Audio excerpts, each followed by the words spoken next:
आज 100 क्रंचेस करूँगा, कल 200 करूँगा और फिर 300। क्या इतने सारे क्रंचेस करने से मेरे एब्स आ जाएंगे? चलिए जानते हैं इसका सच। वेलकम टू हाशिगो फिटनेस। पहले तो मैं आपको एब्स के बारे में बता दूं, वो एक एस्थेटिक लुक्स और कॉन्फिडेंट के लिए ठीक है। कुछ लोग होते हैं जिनकी बॉडी में एब्स दिखाई नहीं देते, कुछ लोग होते हैं जिनके एब्स दिखाई देते, लेकिन जिनके एब्स दिखाई नहीं देते इसका मतलब ये नहीं है कि वो स्ट्रांग नहीं होते। कुछ लोग आपको बता दूं, एब्स दिखाई दे रहे हैं लेकिन वो स्ट्रांग इनफ ना हो। तो एब्स को लेके जितनी भी मिसअंडरस्टैंडिंग है मैं उसको एक्सप्लेन करूंगा दो पार्ट में, एक तो न्यूट्रिटिव पॉइंट से और एक वर्कआउट पर्सपेक्टिव से। तो सबसे पहला मैं आपको बात करूंगा वर्कआउट पर्सपेक्टिव से। तो एब्स की एक्सरसाइज करनी चाहिए या नहीं करनी चाहिए? डेफिनेटली करनी चाहिए। एब्स हमारे कोर का हिस्सा है। अगर मैं बात करूं कोर की, वो आपकी अपर बॉडी और लोअर बॉडी को फोर्स जनरेट करने में बहुत हेल्प करता है। अगर आपकी लोअर बॉडी आपकी स्ट्रॉन्ग है और आपको अपर बॉडी में इम्प्रूवमेंट करना है तो बीच में कनेक्टिंग मसल्स आते हैं कोर मसल, जिसके अंदर होता है rectus abdominis, hip flexor, internal oblique, external oblique, paraspinal muscle. ये सारे मसल्स मिलके कोर बनते हैं और आपका कोर का स्ट्रॉन्ग होना बहुत ही इंपॉर्टेंट है। ये आपकी फंक्शनैलिटी, स्ट्रेंथ ट्रेनिंग, आपकी एंड्योरेंस सब जगह आपकी हेल्प करेगा। और ये आपकी एक्टिविटी ऑफ डेली लिविंग, रोज़मर्रा का जो आपका काम है उसमें भी आपकी हेल्प करेगा। मैंने बहुत सी जगहों पे सुना है कि रोज़ के 100 क्रंचेस कर एब्स आ ही जाएंगे।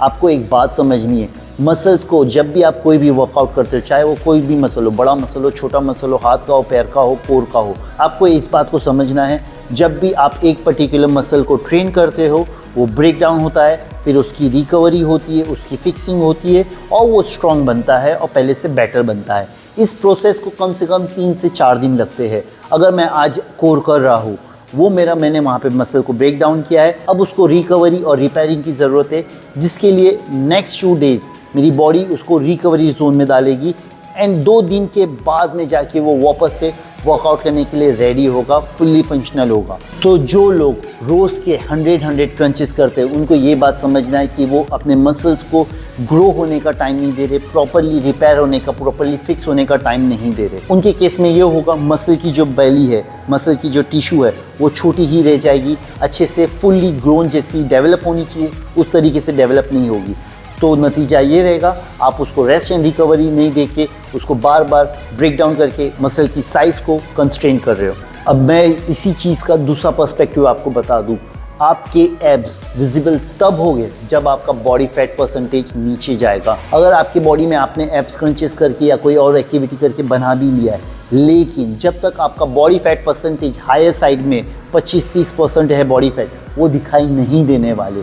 आपको बॉडी फैट परसेंटेज 15, अगर आप आदमी हो तो 15 के करीब लाना होगा और अगर आप वीमेन हो तो 20 के अंदर लाना होगा, तभी जाके आपको अपने एब्स विजिबल दिखाई देंगे। अगर आप मेरी सलाह मांगोगे तो मैं एब्स के वर्कआउट के लिए आपको कहूँगा कि हफ्ते में सिर्फ 2 बार आपको करना है, वो भी आपको दोनों डेज के बीच में, दोनों वर्कआउट के बीच में कम से कम 3 दिन का गैप रखना है। जैसे अगर मैं मंडे कर रहा हूँ तो ट्यूसडे, वेडनेसडे, थर्सडे एटलीस्ट मैं वो अवॉइड करूँगा, देन नेक्स्ट मैं फ्राइडे को ही पुश करूँगा एब्स के वर्कआउट के लिए।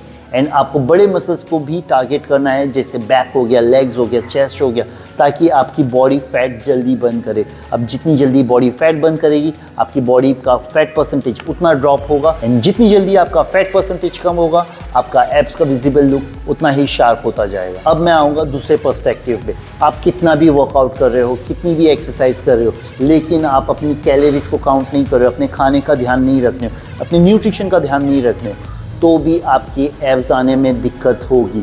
आपने अगर वर्कआउट किया है, बड़े मसल टारगेट किया, जैसा पैटर्न है, सारी चीज़ें सही तरीके से जिम में फॉलो करी, लेकिन दिन भर में जो आपकी बॉडी की रिक्वायरमेंट है आप उससे अगर ज़्यादा खा रहे हो, इस केस में भी आपके एब्स नहीं दिखाई देंगे, क्योंकि आपकी बॉडी में फैट लॉस हो ही नहीं रहा है। तो आपको ध्यान रखना है, जो आपकी बॉडी की रिक्वायरमेंट है आपको उतना खाना खाना है और वही पर्टिकुलर खाना खाना है। प्रोटीन का ध्यान रखना है, कार्ब्स का ध्यान रखना है, फैट का ध्यान रखना है, उनका जो कॉम्बिनेशन है उस चीज़ का ध्यान रखना है। आप अपने आप से कुछ भी ना करिए, एक एक्सपर्ट की एडवाइस लीजिए, एक करेक्ट सुपरविजन में अपनी कैलोरीज को काउंट कीजिए। अगर आप बेसिक वर्कआउट कर रहे हो या नहीं भी कर रहे हो, खाली आप जॉगिंग, साइकिलिंग, ऐसी कोई एक्टिविटी कर रहे हो, डेफिनेटली आपका कोर वहाँ पे डेवलप होगा। उसमें किसी भी बात की आपको चिंता करने की ज़रूरत नहीं है। लेकिन अगर वो दिखाई नहीं दे रहा है तो ध्यान रखिए, आपका जो खाना है आपको उसके ऊपर वर्क करना है। आपके बॉडी फैट परसेंटेज को आपको 15 तक लाना है या उसके नीचे लेके जाना है, आपका कोर डेफिनेटली दिखेगा। अब मैंने जैसे डाइट की बात करी, चाहे वो कीटोसिस हो, चाहे वो इंटरमीडिएट फास्टिंग हो, चाहे वो लो कार्ब डाइट हो, चाहे वो हाई प्रोटीन डाइट हो, आपको अपनी रिक्वायरमेंट के हिसाब से डाइट फॉलो करनी है। बट मेक श्योर आप हेल्दीली वेट लॉस करो। जिसने भी कहा है abs are not made in the gym, abs are made in the kitchen, सही कहा है। अगर आप अपने डाइट का ध्यान रखोगे तो डेफिनेटली आपका बॉडी फैट परसेंटेज कम होगा एंड आपके एब्स विजिबल होंगे। आई होप आपको ये सारी बातें समझ में आई हो। अगर वीडियो पसंद आया है तो प्लीज़ लाइक, शेयर और सब्सक्राइब कीजिए।